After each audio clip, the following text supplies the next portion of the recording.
All right, we're going to start looking at the hip and pelvis anatomy. If we look at the whole leg, we just finished here with the knee, all right? And as you can see, the femur goes all the way up through the thigh. The femur is the longest and strongest bone in the body. So here you have what's called the femoral head.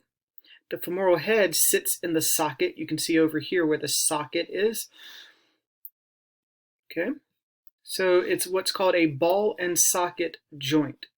All right, so this is the femoral head or the ball, and then you have the socket, which is on the pelvis, which makes this the hip and pelvis joint.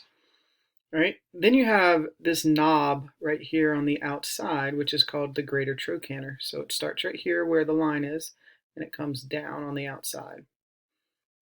All right, and then you have the femoral neck, which is right here in the middle. And then you have the lesser trochanter, which is very important for muscle attachment. You cannot palpate it. The only thing off the femur that you can palpate is the greater trochanter. And the greater trochanter sits on the outside of the hip, right in line with the pocket.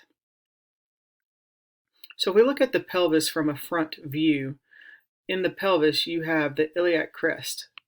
Right? This is your natural waistline. So when you put your hands on your hips and you feel a bone on either side, what you're feeling is the iliac crest. All right. The pelvic bone or pelvic girdle is this whole area right here. It's made up of 3 bones that are fused together. This one is the ilium. This back here is called the ischium. This is where you sit or your sitting bones. And then this right here is called the pubis. Right in the center is called the pubic symphysis. Very stable. It does have a little degree of movement when a woman is having a baby. It has to relax and spread so the birth canal can open up. And then you also have this triangular shaped bone called the sacrum. And then the very tip, which is at the top of the butt crack on pretty much every human, is called the coccyx, or the tailbone.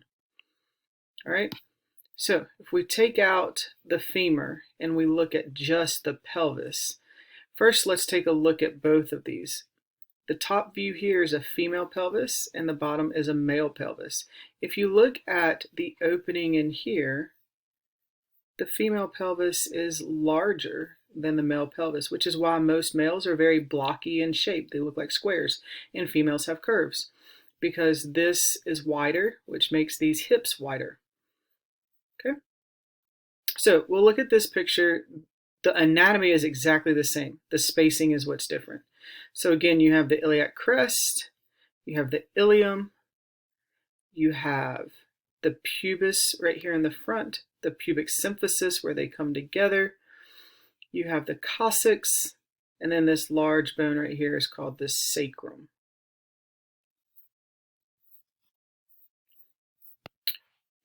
So this video is going to go right here in the center between the 2 assignments.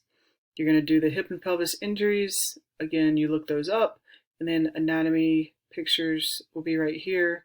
These are the pictures where you can study, and then you will take a quiz by the end of the week.